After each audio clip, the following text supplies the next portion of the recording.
Hey everyone, Vinayak here. I'm so excited about this. I have here with me the Sapphire Pulse AMD Radeon RX 7900 XT. This is close to being AMD's flagship card. It's just one step below the 7900 XTX. I have used AMD's GPUs earlier, but have been using the 2070 Super for a very long time. Are these GPUs really good? Let's check it out in this video. The AMD Radeon 7900 series were launched in December 2022, and their USP was that they costed quite a bit lower than their Nvidia counterparts, but provided a good performance to price ratio, basically the best bang for your buck. Prices have been dropping, but they are still a bit expensive in India. The RX 7900 XT by Sapphire is a big boy. They've taken the reference design and made it larger for better cooling. Specs are the same with an RV31 architecture using TSMC's 5 and 6 nanometer process. AMD has opted for a chiplet design instead of monolithic, similar to how their CPUs are designed. It comes with 20 GB of GDDR6 20 Gbps memory. That's way more than Nvidia's 12 GB on their 4070. It has 45.6 billion transistors, 84 compute units, and 5376 shader cores, 168 AI cores with a boost clock of 2450 MHz. It looks great on paper. I like that the card is not over the top with simple black color, no RGB too. It's a dual slot card, which is good. It's not going to completely take over my case. Fans are 95 mm in diameter with angular velocity blades, which helps with cooling. We can see the radiator within, which helps move the heat away from the GPU and video memory. It is a 300 watt card, so it's best to get all the cooling it can. For power, it has two 8-pin power connectors. I am happy that they are using the older standard connectors. On the rear, we have dual HDMI 2.1 ports and dual DisplayPort 2.1 UHBR 13.5 ports. HDMI has a peak bandwidth of 48 Gbps, but DisplayPort offers up to 54 Gbps. So resolutions up to 4K 300Hz is available via DisplayPort 2.1 and 480Hz using DisplayStream compression. I have a 60Hz monitor, but the card is future ready if I do purchase a monitor that supports higher refresh rates.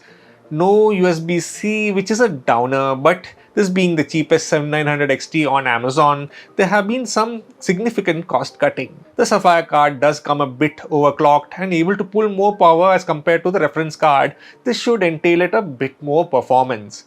Also, the big size and bigger fans allow for better cooling. My current desktop has an AMD 5800X, 64 GB of Corsair Vengeance 3600 MHz RAM, Gigabyte Aorus X570 motherboard. I am using Windows 11 to test the GPU. Power supply is the XPG 850 watt core reactor, which is 80 plus gold certified, and the GPU does pull 300 watts at max. I hope 800 watts is enough. I will have to use DDU or display driver uninstaller to make sure that all the older display drivers are uninstalled before installing the new AMD GPU. My system is becoming a complete AMD build now. The 7900 XT by Sapphire is a big boy, and here it is in comparison to the 2070 Super it is replacing. I'm using the Cooler Master Masterbox TD500, which has enough space for this card and then some.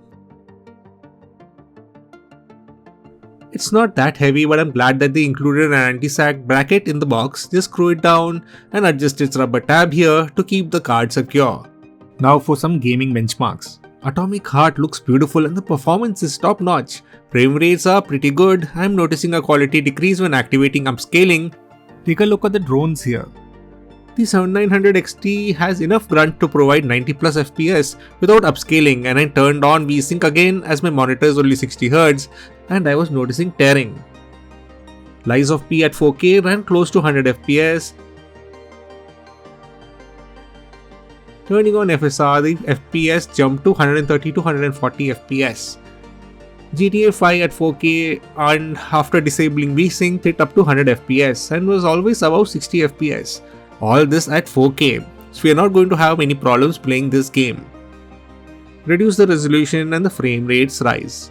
I have a 60Hz monitor, so the extra frame rate will help smoothen the game, but mostly are wasted as it will cause tearing as VSync is off. The 7900 XT is a great card for 4K gaming.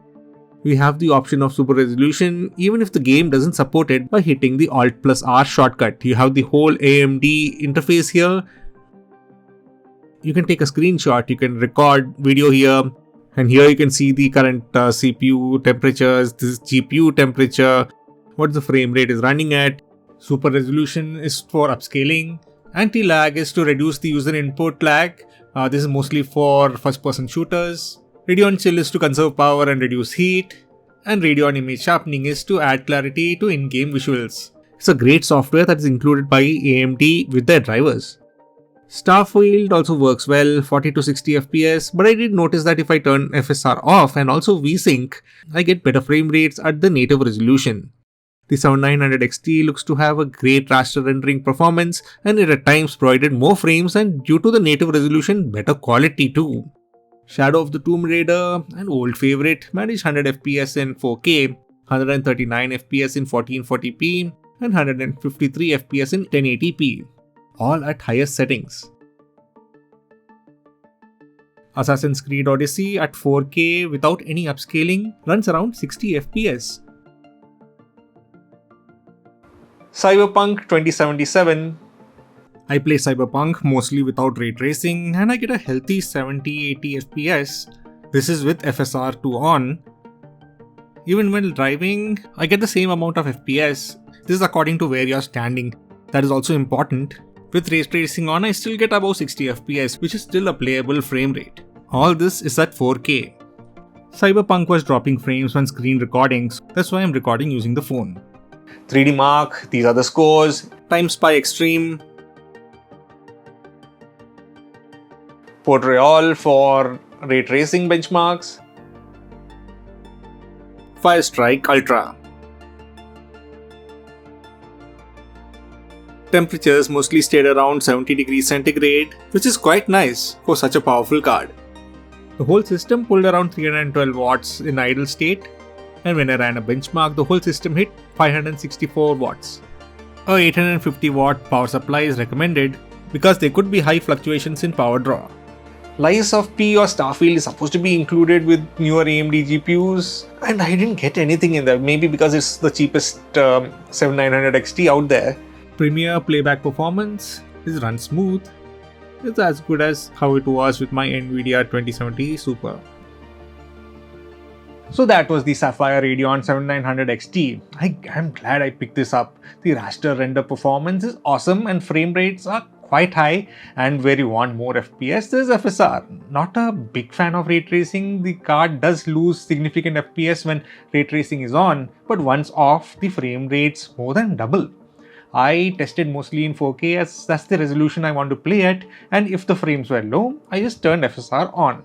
And I'm happy with the 7900 XT, it's quite powerful and affordable too, as the Sapphire Pulse model I picked up is a budget offering.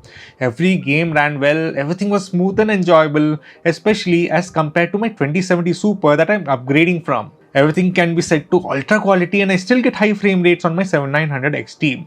20 GB of VRAM is not completely utilized, but having extra VRAM keeps the card future ready.